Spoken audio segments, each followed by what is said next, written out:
Dear students, Assalamu alaikum. Today we are going to start our new card, Molecular Biology and Genetics. Hope all of you are fine. Our today's learning objective is from this session, from this card, we are going to know about the basic concepts of genetics, structure and function of RNA and DNA, chromosome and its importance, process of replication of DNA, transcription, translation, mutation, application of recombinant DNA technology, and lastly, DNA cloning, PCR, polymorphism, etc.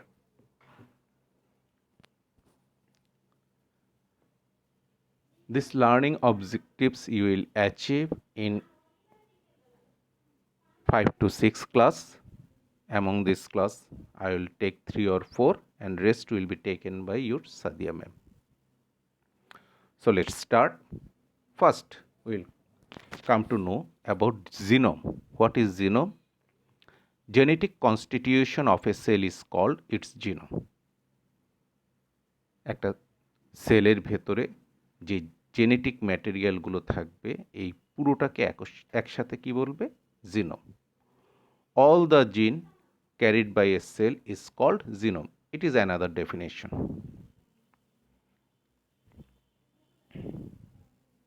আমরা জানি আমাদের human sell, প্রতিটা sell 46 chromosome carry করে। এর মধ্যে দুটো হলো sex chromosome আর বাকি 44 হলো অটোজোম। সেক্স ক্রোমোজোমের মধ্যে মেইলের মধ্যে থাকবে এক্স এবং ওয়াই, একটা এক্স একটা ওয়াই ক্রোমোজোম, আর ফিমেলের ক্ষেত্রে যেটা পাওয়া যায় সেটা হলো দুটো x. Now what is chromosome? এটা কিন্তু আপনাদের পরীক্ষায় বারবার আসে, রিটেনে তো আসে, ভাইভাতে আলাদা কোশ্চেনই আসছে এবং কেউ কেউ একটু ভুল করে ফেলেন। খেয়াল করে দেখেন, খুব সহজ ডেফিনেশন।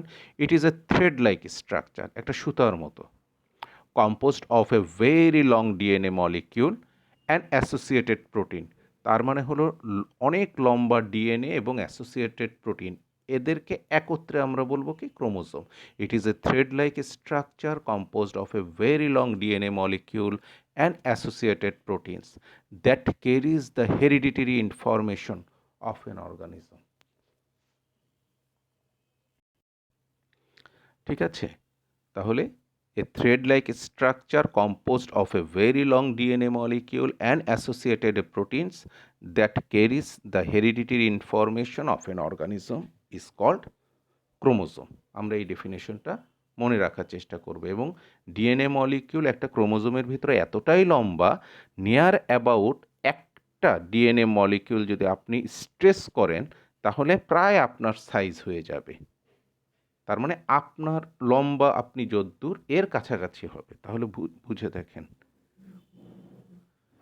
এখন আসেন ডিএনএ। খেয়াল রাখবেন, একটা সেলের ভেতরে থাকে ক্রোমোজোম, ক্রোমোজোমের ভেতরে থাকবে ডিএনএ, মানে হলো ক্রোমোজোমের একটা পার্ট হলো ডিএনএ, আর ডিএনএর ভেতরে থাকবে হলো জিন। তাহলে সবচেয়ে ছোট হলো জিন, অনেকগুলো জিন মিলে হচ্ছে ডিএনএ, ডিএনএ থেকে হচ্ছে ক্রোমোজোম। আচ্ছা, what is DNA? Polymer of deoxyribonucleotide. আমরা রাইবোনিউক্লিওটাইড, ডিঅক্সিরাইবোনিউক্লিওটাইড কিছুক্ষণ পরে দেখব। তাহলে পলিমার অফ ডিঅক্সিরাইবোনিউক্লিওটাইড অনেকটা হলো polymer of amino acid link together by peptide bond form protein. ঠিক একইভাবে polymer of deoxyribonucleotide present in the chromosome that carries genetic information and is the chemical basis of heredity is called DNA.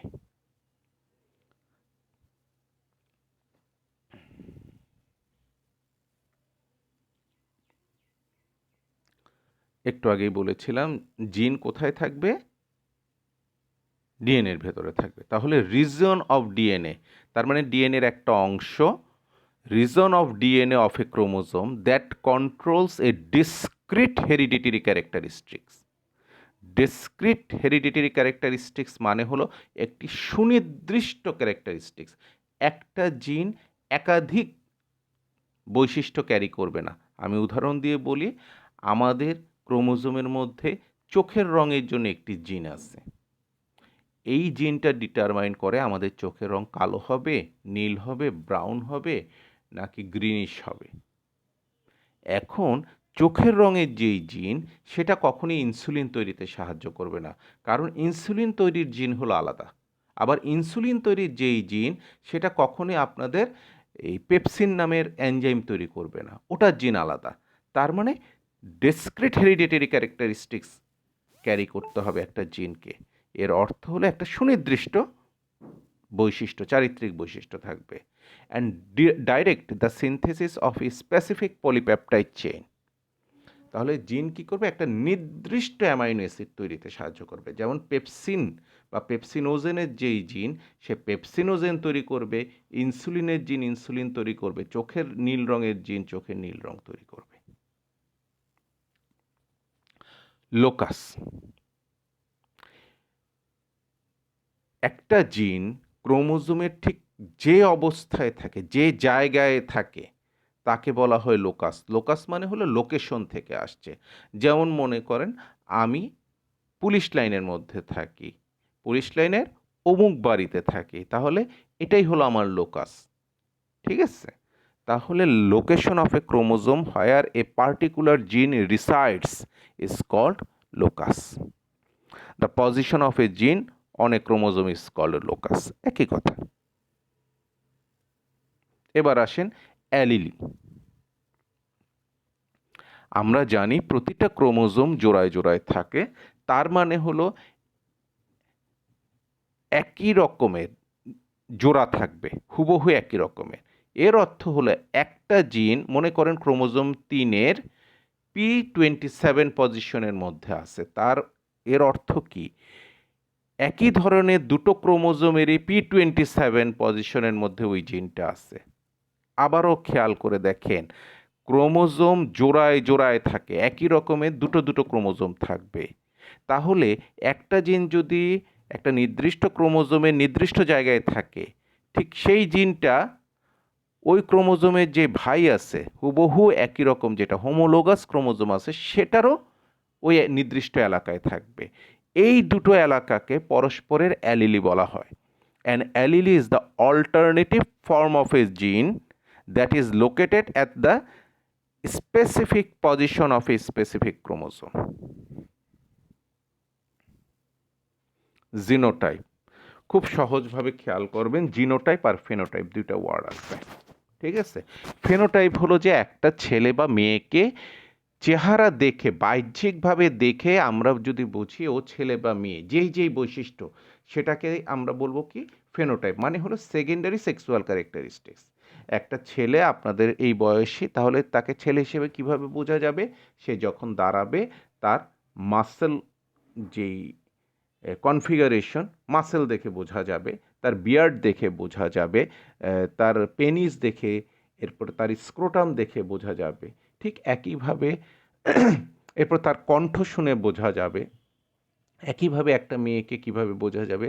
তার কণ্ঠ থেকে বোঝা যাবে, তার breast, তার vagina, তার ফিমেল যে বডি স্ট্রাকচার, ঠিক আছে? এরপরে ল্যাক অফ বিয়ার্ড, এগুলো দেখে বোঝা যায়। এই জিনিসগুলোকে বলা হয় phenotype, observable physical or behavioural traits. আর জেনোটাইপ কি জিনিস? Genetic constitution of an individual cell or organism. এর অর্থ হলো যে আপনার বাইরে থেকে দেখে একজনকে ছেলে মনে হচ্ছে, কিন্তু সন্দেহ হচ্ছে সে আসলে ছেলে কিনা। কিংবা আপনি একটা ক্রাইম সিনের মধ্যে ব্লাড স্টেন পাইছেন, আপনি জানেন না ওই ব্লাড স্টেনটা, মনে করেন একটা ক্রিমিনালের, সে ছেলে না মেয়ে, তখন আপনি কি করবেন? সেই ব্লাড স্টেনের, হ্যাঁ, আপনি কি করবেন? মলিকুলার স্টাডি করবেন। করলে যে ক্রোমোজোম পাবেন, সেখানে যদি আপনি XY পান, সেক্স ক্রোমোজোমটা, তাহলে সে ছেলে। আর যদি XX পান, তাহলে সে মেয়ে। এটাকেই বলা হয় জেনোটাইপ। যেমন একটা ছেলের জেনোটাইপ হবে, নর্মাল ছেলে আর কি যারা, তাদের হবে যে 46, আর যদি একজন ফিমেল হয় তাহলে হবে 46, এটাই হলো জেনোটাইপ। আর ফিজিক্যাল আর বিহেভিয়ার অ্যাক্টিভিটি হলো ফেনোটাইপ। এটা একটু খেয়াল রাখবেন, সহজ জিনিস কিন্তু আপনারা মাঝে মধ্যে ভুল করেন। এবার আসেন ক্যারিওটাইপ। ক্যারিওটাইপ হলো জেনোটাইপটাকে আপনি খাতায় লেখার পদ্ধতি। আপনি জেনোটাইপকে যদি খাতায় লিখেন, জি, তাহলে আমরা জেনোটাইপকে যে লিখব সেটাকে আমরা ক্যারিওটাইপ বলি। Total chromosomal makeup of a cell or chromosome, এতক্ষণ যেটা বলছি, মেল ক্যারিওটাইপ 46, ফিমেল ক্যারিওটাইপ 46, তবে হ্যাঁ, কিছু ডিজিজ কন্ডিশন আছে, ক্রোমোজোমাল অ্যাবনর্মালিটি, সেখানে কিন্তু আমরা ডিফারেন্ট টাইপের ক্যারিওটাইপ পাবো। যেমন একটা এক্সাম্পল, খুব কমন এক্সাম্পল, প্রায় 700 বাচ্চার মধ্যে একজনের কিন্তু এটা ডেভেলপ করে 46, XY, +21, এটাকে ডাউন সিনড্রোম বলা হয়। দেন নেক্সট,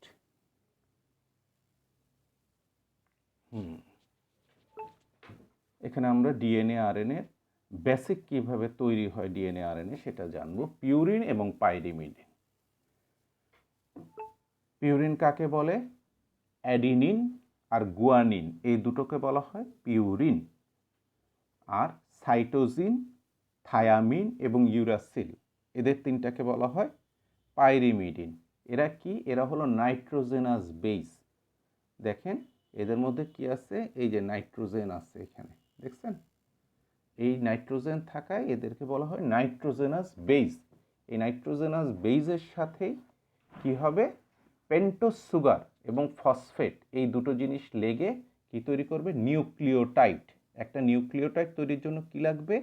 একটা নাইট্রোজেনাস বেস লাগবে, একটা পেন্টোজ সুগার লাগবে, আর একটা ফসফেট লাগবে। পেন্টোজ সুগার আর ফসফেট তো কমন, এটার কোনো চেঞ্জ নেই। তাহলে বিভিন্ন রকমের নিউক্লিওটাইড হওয়ার জন্য কি চেঞ্জ হয়? নাইট্রোজেনাস বেস চেঞ্জ হয়। এই বেস চেঞ্জের মাধ্যমে আমরা মোট 4 ধরনের নিউক্লিওটাইড পাই। ডিএনএতে 4 ধরনের, আরএনএতে 4 ধরনের। ডিএনএর 4 ধরনের কি?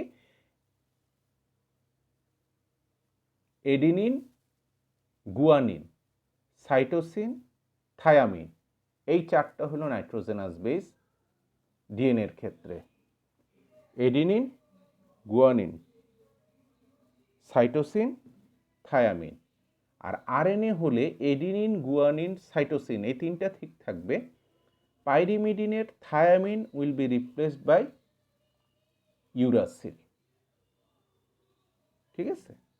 তাহলে আমাদের নাইট্রোজেনাস বেস মোট পিউরিন 2 রকমের, পাইরিমিডিন 3 রকমের। এর মধ্যে ডিএনএর জন্য একটা পাইরিমিডিন আর আরএনএর জন্য একটা পাইরিমিডিন স্পেসিফিক। তাহলে আমরা আস্তে আস্তে আগাই। দেখেন নিউক্লিওসাইড কাকে বলে? নিউক্লিওসাইড হলো বাঁদিকের ছবিটাতে দেখেন, উপরে হলো নাইট্রোজেনাস বেস আর নিচে হলো একটা রাইবোজ সুগার। তাহলে নিউক্লিওসাইড হলো nitrogenous base plus ribose sugar. আর নিউক্লিওটাইড কাকে বলে? Nitrogenous base, ribose sugar plus phosphate. ডান দিকের ছবিটাতে দেখেন লাল রঙের ফসফেট। ঠিক আছে? তাহলে এই যে ডান দিকের ছবি, এটাই হলো একটা নিউক্লিওটাইড। এরকম পলিমার অফ নিউক্লিওটাইড হলো ডিএনএ। এরকম নিউক্লিওটাইড একটা একটার সাথে লাগতে লাগতে লাগতে লাগতে কি হবে? একটা ডিএনএ তৈরি করবে। সেন্ট্রাল ডোগমা খুব ইম্পর্টেন্ট এবং খুব সহজ। The flow of information from DNA to RNA to protein is called central dogma. অর্থ হলো, আসলে সত্যি কথা বলতে আমাদের human body actually made up of billions of cells and cell carries chromosome. এই ক্রোমোজোমের ভিতরে থাকে কি? ডিএনএ। তাহলে অ্যাকচুয়ালি আমাদের এই যে একটা সিপিইউর মতো টোটাল ইনফরমেশন আমাদের বডিতে ক্যারি করে সেলের মধ্যে থাকা এই ডিএনএ। যখন আমাদের শরীরের বিভিন্ন জিনিস তৈরির প্রয়োজন হয়, then this information is transfer from DNA to RNA. তাহলে ডিএনএ থেকে কি হবে? আরএনএতে এই ইনফরমেশনটা যাবে। আরএনএ থেকে কি হবে? প্রোটিন তৈরি হবে। DNA to RNA, RNA to protein. এই পুরো জিনিসটাকেই বলা হয় সেন্ট্রাল ডোগমা। এবং এই সেন্ট্রাল ডোগমার মূল কথা হলো ডিএনএ থেকে আরএনএ এবং আরএনএ থেকে ডিএনএ, এই ইনফরমেশনটা এক্সচেঞ্জেবল, মানে ডিএনএ থেকে আরএনএতে তথ্য যেতে পারে, আরএনএ থেকে ডিএনএতে তথ্য যেতে পারে, আরএনএ থেকে ডিএনএতে তথ্য যেতে পারে। খুব বেসিকভাবে তোমরা যেটা বুঝবা সেটা হবে এইচআইভি ভাইরাস বা এইডস ভাইরাস, এটা হলো একটা আরএনএ ভাইরাস। তাহলে এই আরএনএ ভাইরাস আমাদের হিউম্যান বডিতে এসে যে ইনফেকশন করতে পারতেছে, সে যদি ডিএনএ তৈরি করতে না পারত তাহলে কখনোই কিন্তু সে কখনোই ইনফেকশন তৈরি করতে পারতো না। ঠিক আছে? তাহলে ডিএনএ থেকে আরএনএর মধ্যে ইনফরমেশন যাওয়া সম্ভব, আরএনএ থেকে ডিএনএতে ইনফরমেশন যাওয়া সম্ভব। এবং এরা সবগুলোই হলো কি? নিউক্লিক অ্যাসিডের পার্ট, নিউক্লিওটাইড এরা। কিন্তু আরএনএ থেকে যখন একবার প্রোটিন তৈরি হয়ে যাবে, এই প্রোটিন কিন্তু আবার নতুন করে আরএনএ বা ডিএনএ তৈরি করতে পারবে না। তাহলে once information gets into protein, it can not flow back into nucleic acid. একটা ছোট্ট লেফটের ছবি দিয়ে কিন্তু খুব সুন্দরভাবে এই সেন্ট্রাল ডোগমাকে এক্সপ্লেইন করা যায়। দেখো, ডিএনএ থেকে ডিএনএ তৈরি হওয়াকে বলা হয় রেপ্লিকেশন। কি বলা হয়? রেপ্লিকেশন। ডিএনএ থেকে আরএনএ তৈরি হওয়াকে বলা হয়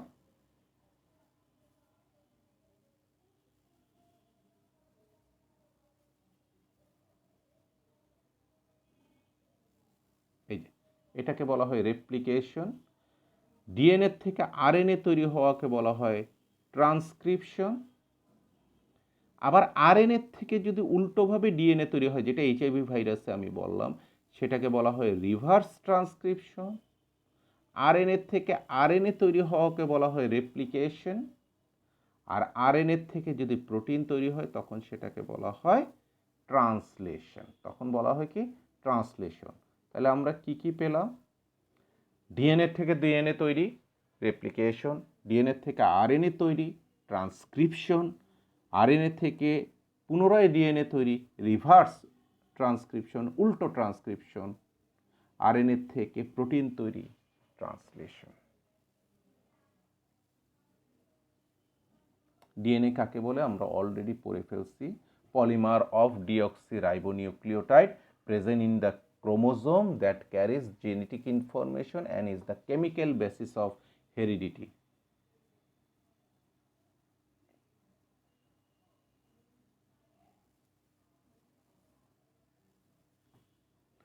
এই ডিএনএ যে স্ট্রাকচার, আমরা কিন্তু এখন অলমোস্ট মেট্রিক ইন্টারে তোমরা ডিএনএর স্ট্রাকচার মোটামুটি পড়ে ফেলছো। ডবল হেলিক্স, ডবল স্ট্র্যান্ড, এরপরে হলো পেঁচানো। ঠিক আছে? এই স্ট্রাকচারটা সর্বপ্রথম যারা এই মডেলটা তৈরি করছেন তাদের নাম হলো মিস্টার ওয়াটসন অ্যান্ড মিস্টার ক্রিক। ওনাদেরকে খুব সম্মানের সাথে দেখা হয় এই মলিকুলার বায়োলজির ডোর ওপেন করার জন্য, দিগন্ত উন্মোচনের জন্য। In 1953, Mr. Watson and Mr. Crick made this model. It is a ladder type organization of DNA. এটা সিঁড়ির মতো। এটা হলো কি জানো? একটা সিঁড়ি কল্পনা করো এবং সিঁড়ির দুই প্রান্ত ধরে তুমি যদি মোচড়িয়ে দাও এন্টি ক্লকওয়াইজ, তখন একটা মোচড়ানো সিঁড়ির যেই আমরা থিমটা পাবো। অনেক বাসায়ও কিন্তু এরকম মোচড়ানো সিঁড়ি বাইরে দিয়ে দেখা যায় পুরনো আমলের বাড়িতে। হ্যাঁ, সেটাই হলো আসলে ডিএনএর স্ট্রাকচার।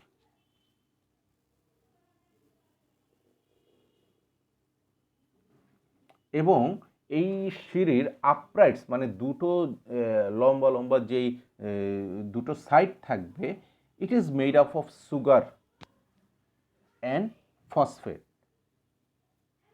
আমরা নিউক্লিওটাইডের তিনটা পার্ট পড়ছি, sugar part, phosphate part, base part, nitrogenous base. আর সিঁড়ির যে ধাপগুলো আছে, ধাপগুলো তৈরি করবে নাইট্রোজেনাস বেস। তাহলে upright of the ladder is made up of sugar and phosphate and the rungs are made up of paired nitrogenous base.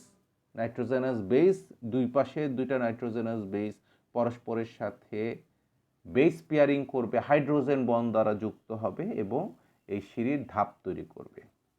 এবং এই যে দুই পাশের দুটো বেস যে পরস্পরের সাথে যুক্ত হবে, এটার কিন্তু একটা নির্দিষ্ট নিয়ম আছে। আমরা কিন্তু চারটা ডিএনএর ক্ষেত্রে চারটা পেয়েছি, নিউক্লিওটাইড পেয়েছি, adenine, guanine, thymine and cytosine. Adenine guanine হলো কি পিউরিন, আর থায়ামিন সাইটোসিন হলো পাইরিমিডিন।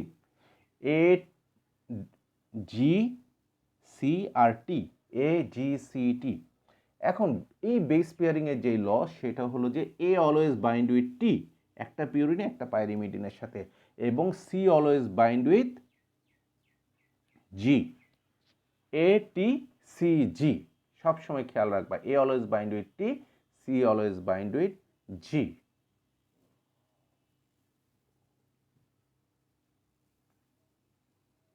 আচ্ছা, ওয়াটসন অ্যান্ড ক্রিক এই যে ডিএনএ মডেলটা তৈরি করছে, করে ওরা চারটা বৈশিষ্ট্যের কথা বলছিল, এটা তোমরা মোটামুটি জানো সবাই। এই চারটা বৈশিষ্ট্য হলো, এক number, DNA is double stranded. অবশ্যই সিঁড়ির দুই পাশে দুটো লম্বা লম্বা রড, এটা হলো দুটো strand, DNA is a double stranded. Number two, it is a double helix. হ্যাঁ, বলেছিলাম কান মুচড়ানোর মতো করে ডিএনএর সিঁড়িটাকে দুই প্রান্ত ধরে এন্টি ক্লকওয়াইজ মুচড়ে দেওয়া হয়েছে, এটাকে রাইট হ্যান্ডেড হ্যালিক্স বলা হয়। It's a double helix. Number three, two strands are antiparallel. এইটা খুব ইম্পর্টেন্ট কথা বাবারা, আরেকটু ডিটেলস পরে হয়তো বা বুঝিয়ে দিব। এটা হলো শুরুটা 5 প্রাইম, আমরা বলি 5 প্রাইম বা 5 পজিশন একটা ডিএনএ, আর শেষ হয় 3 প্রাইম পজিশনে। একের পর এক নিউক্লিওটাইড বেস, একটু পরেই ছবিতে তোমরা দেখলে বুঝবা। তাইলে একটা ডিএনএর স্ট্র্যান্ড যদি উপর থেকে শুরু হয় সিঁড়ির 5 প্রাইম থেকে 3 প্রাইম, আরেকটা স্ট্র্যান্ডের 5 প্রাইম কিন্তু থাকবে একেবারে নিচে, সে নিচের থেকে উপরের দিকে যেতে যেতে 3 প্রাইমটা উপরে থাকবে। এটাকে বলা হয় এন্টি প্যারালাল, সমান্তরাল কিন্তু উল্টো সমান্তরাল। এটা ডিটেলস একটু ছবিটা দেখলে তোমাদের ক্লিয়ার হয়ে যাবে। And number four, DNA is complementary. মনে করো একটা ডিএনএ যে ডবল স্ট্র্যান্ড থাকে, আমার কাছে শুধু একটা স্ট্র্যান্ড আছে, আমি কিন্তু আরেকটা স্ট্র্যান্ড বানিয়ে নিতে পারবো, কারণ ওই যে A always bind with T, C always G. তাহলে আমার এক সাইডের মধ্যে যদি এ সি সি টি থাকে, তাহলে আমি অপর সাইডে কি হবে, টি জি জি এ। এই যে দেখো এখানে লাল,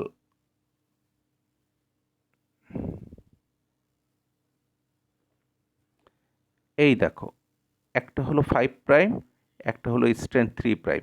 সে 5 প্রাইম থেকে এইভাবে গেছে, আর এই স্ট্র্যান্ডটা 5 প্রাইম থেকে এভাবে নামতে নামতে এই যে 3 প্রাইমে এসে শেষ হয়েছে।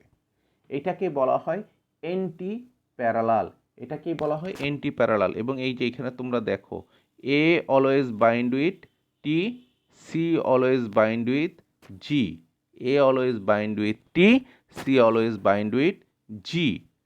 এবং এন্টি প্যারালাল আমার মনে হয় তোমরা বুঝতে পারছো। এখন দেখো পাশাপাশি দুটো রিবন, একটা রিবনের একেবারে শেষ প্রান্তে দেখো 5 প্রাইম এন্ড লেখা, পাশের রিবনটায় 3 প্রাইম এন্ড লেখা।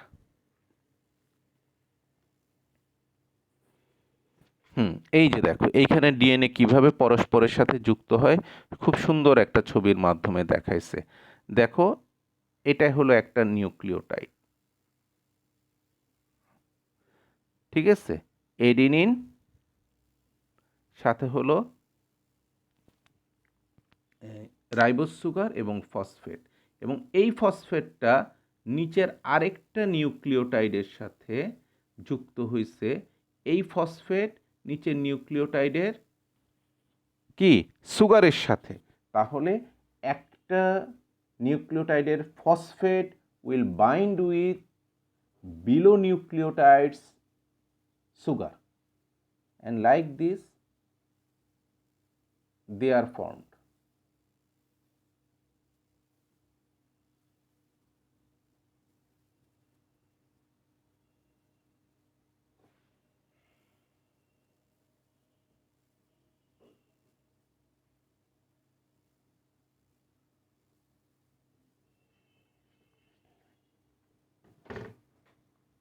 তাহলে আমরা একটু আগেই যেটা বলছিলাম ATCG 4টা নিউক্লিওটাইড বেস পাওয়া যায় এবং চেয়ারগাফ রুল, যেটা আমি বলেই ফেলছি বেস পেয়ারিং এর রুল, যে A always bind with T, G always bind with C। So একটা ডিএনএর মধ্যে যতটাই A আমি পাবো ততটাই T থাকবে, যতটা G পাবো ততটাই C থাকবে, এবং টোটাল পিউরিন সমান টোটাল পাইরিমিডিন থাকবে, কারণ এডিনিন পিউরিন আর থায়ামিন কি পাইরিমিডিন, সরি। আচ্ছা, আমরা যেটা জানি ডিএনএ সাধারণত কোথায় পাওয়া যায়? ক্রোমোজোমে।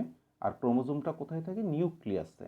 তবে নিউক্লিয়াস ছাড়াও ডিএনএ কিন্তু মাইটোকন্ড্রিয়াতেও পাওয়া যায়, এবং এই ডিএনএগুলো হয় গোল গোল ডিএনএ, সার্কুলার ডিএনএ। আবারও সে একই জিনিস নিয়ে আসছে, পিউরিন দুটো, গুয়ানোসিন এবং পিউরিন আর পাইরিমিডিনের মধ্যে যে বেস পেয়ারিং এর কথা বলেছিলাম, যে A always bind with T, C always bind with G, এবং এখানের মধ্যে তোমরা কিন্তু খুব সহজেই দেখতে পারবা, এই দেখো জি আর সি পরস্পরের সাথে বাইন্ড করছে, এই যে এখানে 3টা হাইড্রোজেন বন্ড, সি জির মধ্যে থাকে 3টা হাইড্রোজেন বন্ড, আর এটির মধ্যে থাকবে 2টো হাইড্রোজেন বন্ড। এবার আসি আমরা RNA. RNA is a polymer of ribonucleotide. ওটা ছিল ডিঅক্সিরাইবোনিউক্লিওটাইড, এটা হলো ribonucleotide, held together by 3' to 5' phosphodiesterase bond. হুবহু একই রকম, ডিএনএ এবং আরএনএর মধ্যে কোনো পার্থক্য নয়, একই রকম ওরা। পার্থক্য শুধু একটাই, আমি ছবিতে একটু দেখে ব্যাক করার চেষ্টা করি দেখাতে পারলে। হ্যাঁ, এখানে তো আসলে একটু,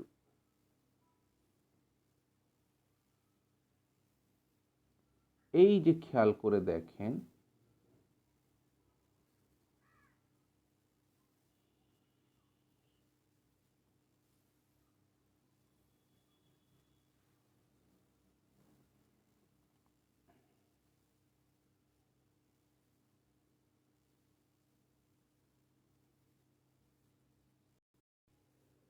এই যে দেখেন রাইবোজ সুগারের এই জায়গার মধ্যে হাইড্রোক্সিল আছে, এদেরকেই বলা হয় কি ডিঅক্সিরাইবোজ সুগার।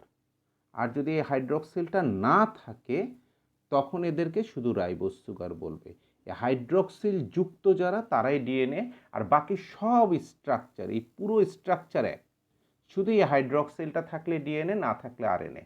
আরেকটা পার্থক্য হলো ডিএনএতে এরকম একটা স্ট্র্যান্ড থাকবে, পাশে আরেকটা স্ট্র্যান্ড থাকবে, আর আরএনএতে শুধুমাত্র একটা স্ট্র্যান্ড থাকবে।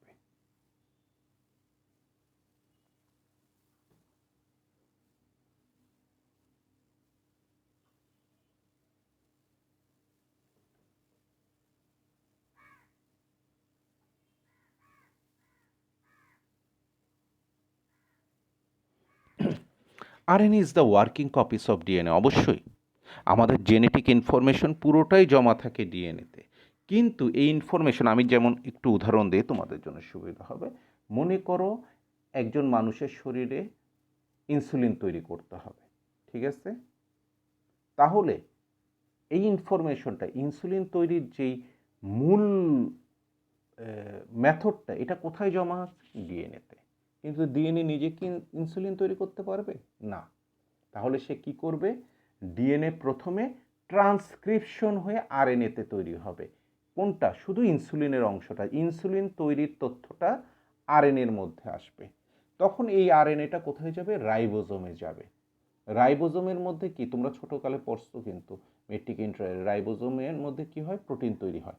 রাইবোজোমের মধ্যে আরএনএটা গিয়ে কি করবে? হুবহু আরএনএর মধ্যে যে মেসেজটা আছে সেই অনুযায়ী ইনসুলিন তৈরি করবে। এবং একটা কথা সবসময় খেয়াল রাখবা, আমাদের শরীরে যত রকম প্রোটিন জাতীয় জিনিস আছে, যেমন মনে করো প্রোটিনের ফাংশনাল ক্লাসিফিকেশন চিন্তা করলে দেখবা 8 রকমের প্রোটিন আমরা পড়ছি। স্ট্রাকচারাল প্রোটিন, এরপরে হলো রেগুলেটরি প্রোটিন, ট্রান্সপোর্ট প্রোটিন, এই ধরনের পড়ছি না? এই সব প্রোটিন, ঠিক আছে?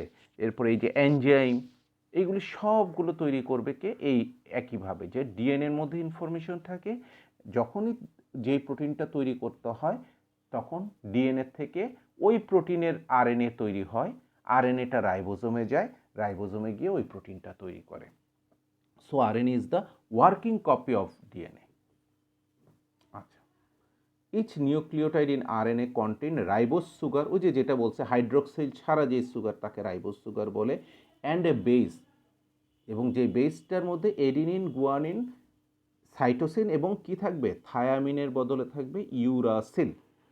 তাহলে ডিএনএ আর আরএনএর মধ্যে মেইন পার্থক্য হলো, ডিএনএ হলো কি? It carries genetic information. RNA কি? It is a working copy of DNA. ডিএনএতে সুগার যেটা থাকে সেটা হলো ডিঅক্সি রাইবোজ সুগার, আরএনএতে যে সুগার থাকে সেটা হলো রাইবোজ সুগার। ডিএনএতে যে নাইট্রোজেন বেস থাকে সেটা হলো adenine, guanine, cytosine and thymine. আরএনএতে যে বেস থাকে সেটা হলো adenine, guanine, cytosine and uracil. DNA থাকবে নিউক্লিয়াসের ভেতরে আর আরএনএ থাকবে সাইটোপ্লাজমে। তাহলে দেখেন অনেকগুলো পার্থক্য কিন্তু আমাদের চলে আসছে। ও আচ্ছা, আরও একটা আছে, ডিএনএর কোনো টাইপস নেই, আরএনএ 3 রকমের আছে মেইনলি, আরও অনেক ছোট ছোট টাইপও আছে। তাহলে মেইন টাইপ হলো transfer RNA, Messenger RNA, ribosomal RNA. আপনাদেরকে কিন্তু ডিটেলস জানতে হবে ট্রান্সফার আরএনএ কী, এরপরে কাজ কী এদের, এরকমভাবে এখানে লেখা আছে, আপনারা দেখে নেবেন। Only about 5% of total RNA is Messenger RNA. Messenger RNA কথাটার থেকেই বোঝা যায় মেসেঞ্জার আরএনএর কাজ হলো মেসেজ ক্যারি করা। কি মেসেজ ক্যারি করবে? মনে করেন ইনসুলিন তৈরি করতে হবে, ইনফরমেশন কোথায় আছে? ডিএনএতে। তাহলে ডিএনএ থেকে কি তৈরি হবে? এই মেসেঞ্জার আরএনএ তৈরি হবে, যেখানের মধ্যে ইনসুলিন তৈরির মেসেজটাকে দেয়া হবে। এই মেসেজ সে ক্যারি করে কোথায় নিয়ে যাবে? রাইবোজোমের মধ্যে। এটাই হলো মেসেঞ্জার আরএনএর কাজ। ডিএনএ থেকে ইনফরমেশনটা সাইট অফ প্রোটিন সিনথেসিস মানে রাইবোজোম পর্যন্ত মেসেজটাকে নিয়ে আসবে। আচ্ছা, এই মেসেঞ্জার আরএনএর ক্ষেত্রে কিছু বৈশিষ্ট্য থাকবে। এটা একটা লম্বা লিনিয়ার টাইপের আরএনএ হয়, যার আগার মধ্যে হলো একটা কি থাকবে? 5 প্রাইম ক্যাপিং থাকবে, এটা আপনারা পড়বেন। আর লাস্টে একটা লেস থাকবে, একে আমরা পলি এ টেইল বলি, এটা 3 প্রাইম এন্ডের মধ্যে থাকবে। এবং এর কাজ কি? ওই যেটা আমি বলেছি, it carries genetic information from DNA to the site of protein synthesis. এবার আসেন রাইবোজোমাল আরএনএ। রাইবোজোমাল আরএনএ হলো টোটাল আরএনএ আমাদের শরীরে যা আছে তার 80%ই হলো রাইবোজোমাল আরএনএ। এবং এই রাইবোজোমাল আরএনএ কোথায় পাওয়া যায়? রাইবোজোমে পাওয়া যায়। 4 রকমের রাইবোজোমাল আরএনএ পাওয়া যায়। দেখেন 28 শেডবার্গ ইউনিট, শেডবার্গ 18 শেডবার্গ ইউনিট, 5.8 শেডবার্গ ইউনিট এবং 5 শেডবার্গ ইউনিটের। ঠিক আছে, এগুলি এত ডিটেলস আপনাদের দরকার নেই, শুধু জানার জন্য একবার যে রাইবোজোমের মধ্যে কি কি আরএনএ থাকে। এর কাজ কি? এটা হলো it act as a site for protein synthesis. Protein সিনথেসিসের সময় সে মেসেঞ্জার আরএনএ, এর আগে যেটা মেসেজ ক্যারি করে আনছে, তাকে রাইবোজোমের ঠিক জায়গায় ধরে রাখতে এবং প্রোটিন তৈরিতে তাকে সাহায্য করাই হলো রাইবোজোমাল আরএনএর কাজ। ট্রান্সফার আরএনএ, তাহলে 5% হলো মেসেঞ্জার আরএনএ, 80% হলো রাইবোজোমাল আরএনএ, আর বাকি রয়েছে কত? 15%। এই 15% হলো কি? Transfer RNA. সবচেয়ে ছোট সে, এবং সে দেখতে অনেকটা পাতার মতো। তারা কোথায় থাকে? সাইটোপ্লাজমে থাকে। তাদের একটাই কাজ, তারা অ্যামাইনো অ্যাসিডকে তাদের সাথে ধরে রাখে, এবং তারা কিন্তু যে কোনো একটা অ্যামাইনো অ্যাসিডকে তারা ধরবে না, কথা বুঝতে হবে। তারা নির্দিষ্ট একটা অ্যামাইনো অ্যাসিডকে ধরবে, মানে এক একটা ট্রান্সফার আরএনএ এক একটা অ্যামাইনো অ্যাসিডকে ধরে। মোট 50 রকমের ট্রান্সফার আরএনএ আছে, খেয়াল করে দেখেন। আর আমাদের অ্যামাইনো অ্যাসিড কয়টা আছে হিউম্যান বডিতে? 20টা। তাহলে এখান থেকে কি বোঝা যায়, একের বেশি ট্রান্সফার আরএনএ আছে একই অ্যামাইনো অ্যাসিডের জন্য, মানে সেম একটা অ্যামাইনো অ্যাসিডের জন্য 2 থেকে 3টা কি থাকে, ট্রান্সফার আরএনএ থাকে অনেক ক্ষেত্রে। ঠিক আছে, at least 1 transfer RNA for each of the 20, তার মানে এই 20টা অ্যামাইনো অ্যাসিডের প্রত্যেকের জন্য কমপক্ষে একটা আছে, তবে একের বেশিও থাকতে পারে, কারণ 50টা তো।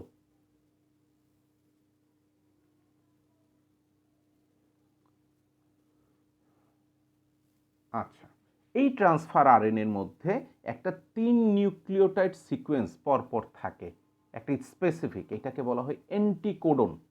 অ্যান্টিকোডন আর মেসেঞ্জার আরএনএর মধ্যে 3টা এরকম নিউক্লিওটাইড বেস পরপর থাকে, এটাকে বলা হয় কোডন।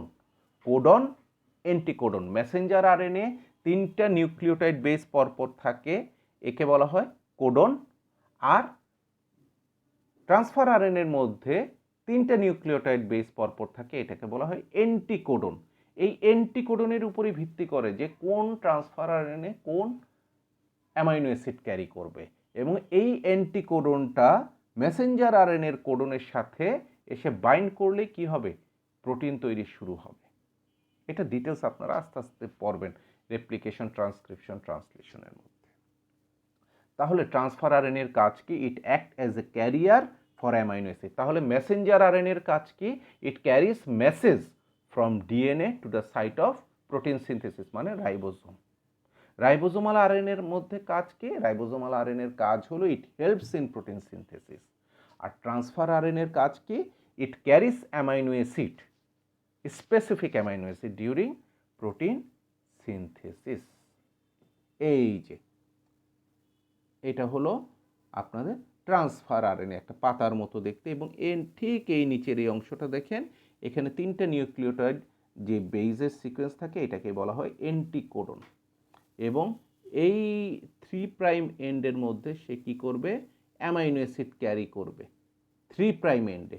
এটা হলো 5' এন্ড, ওটা হলো 3' এন্ড। ঠিক আছে, এছাড়া যেগুলো থাকে কিছু আর্ম থাকবে, বাহু, যেমন এটা ডি আর্ম, এটা হলো টিসি আর্ম, এরকম আর কি।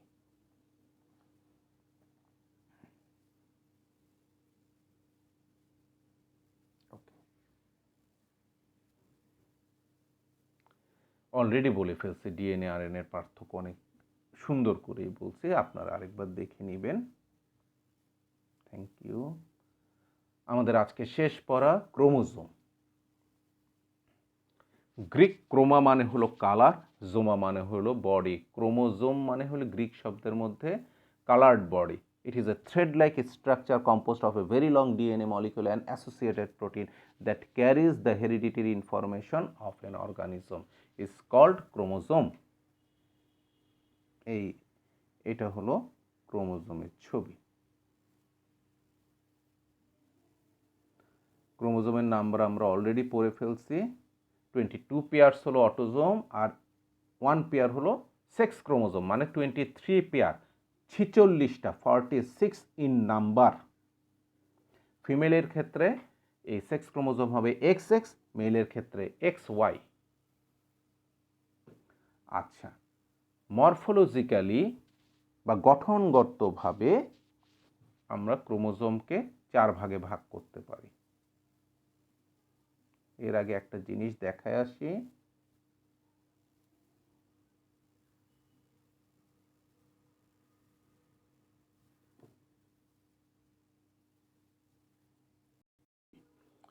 ক্রোমোজোমের ঠিক মাঝখানে যেটা আছে এটাকে বলা হয় সেন্ট্রোমিয়ার, এবং ছোট যেই বাহুগুলো আছে, হ্যান্ড আছে, এদেরকে বলা হয় পি, এদেরকে বলা হয় কিউ।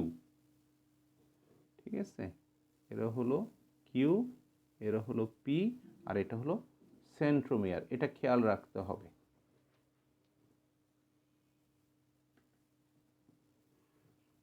এই অনুযায়ী আমরা ক্লাসিফিকেশনটাকে করব। তাহলে আবারও আসতেছি, আপনারা খেয়াল করে দেখেন, এই যে এদের সেন্ট্রোমিয়ারটা, এর প্রথমটা সেন্ট্রোমিয়ার দেখেন একবারে প্রান্তে, একবারে কর্নারে, এদেরকে বলা হয় টেলোসেন্ট্রিক।